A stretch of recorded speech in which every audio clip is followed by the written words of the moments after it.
Things you should know about Angkor tickets. 1, you get your picture taken, so don't expect to be able to resell your ticket or buy one that's not yours. Yeah!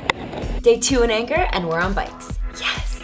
It is illegal to rent a motorbike in the Siem Reap area, which means you're either hiring a tuk-tuk, hiring a car, or renting a bike for the day. This is key. The grounds are huge, so you want to be sure that you're on a good bike. Instead of the $1 a day crappy beach cruisers that you can rent, splurge and get the $3 a day really nice mountain bikes with gears and big fat tires, because a lot of the roads that you're going to be on right now is really nice, but usually they are dirt, bumpy roads. You'll be covering some solid miles on that bike, so make sure you're comfortable and the bike can handle it. I like it so much more on a bike than in a tuk-tuk. I mean, it was awesome in a tuk-tuk, but I like it more on a bike. Biking was my favorite, and because we already had a pretty good lay of the land, we headed straight to Angkor Wat around 9 a.m., which is right about when the sunrisers start leaving. But what we're walking on right now is where you'll walk in the dark on the way to sunrise behind Angkor Wat. Today, we're going to take our time and take it all in. Starting with Angkor Wat, the crown jewel of the Angkor complex. This entire temple, from ground to ceiling, is just carving in stone. So much art, so much history, so much storytelling. A lot of times the busy chaos is really just one tour group going by. So if you can wait, you can get these breaks in between tours where you basically have a whole hallway to yourself. Pretty awesome. And then I see this little guy. He obviously knows the best spot around, so I follow him through the halls. He brought us to the back of the temple, which then led us to where you can actually go walk up to the top of the temple. But first we had to make a few changes. This is going to the top of Angkor Wat. You have to be modestly dressed, you cannot wear a hat, and you only get 15 minutes at the top. Guys and gals both have to cover up, pants covering the knees and tees covering the shoulders. But yeah, it's worth it.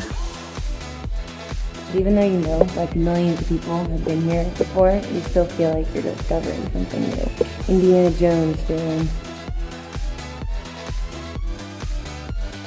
It's so crazy because this is one of the wonders of the world, but you routinely find yourself all alone in some old hallway in some beautiful area, and you just feel like you're exploring this on your own, all you in your temple. Unbelievable. That was so cool. After our 15 minutes at the top, we hopped back on our bikes and then zipped over to Ta Prohm.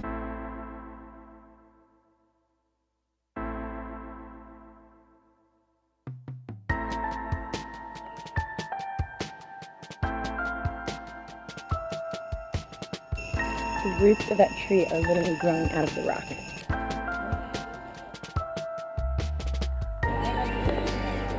Feels like you're in Tomb Raider, except the massive, massive amount of tourists. But as soon as the tours left, we had it all to ourselves.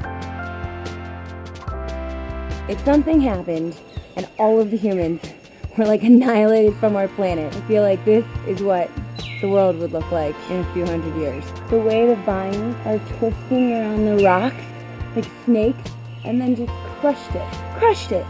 Wow, that tree did that. It's awesome. This would be like New York City, covered in trees. This is my favorite part of Angkor. Ta Prohm! No, of course I like this thing that sounds like it's a bar. Then we got back on our bikes for the last temple of the day. But first, a quick recap.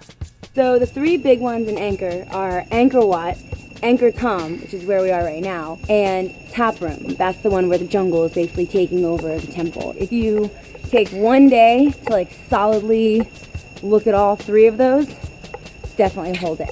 This is Angkor Thom, and it's the one with all the faces behind these reliefs. I'll show you.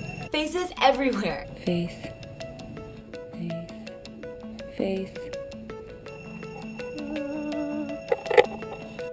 Angkor Thom, home to Bayon, is one of the most famous temples in Angkor for the 216 humongous smiling faces looking down all over the temple. Like a lot of the temples in Angkor, its site is still used for religious purposes, proving that even after centuries, its significance still stands.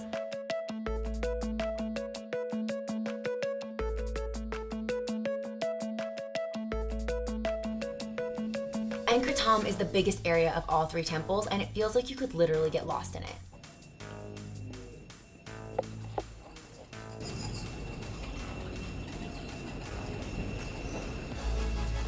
Even though people have been walking through and exploring these hallways for centuries, it feels like you're the only one here.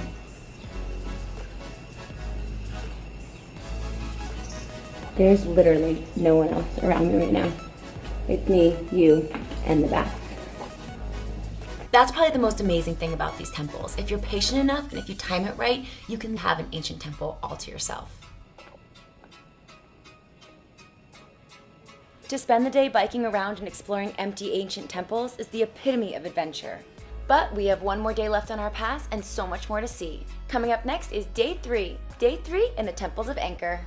Subscribe now for new videos every week, and thanks for watching!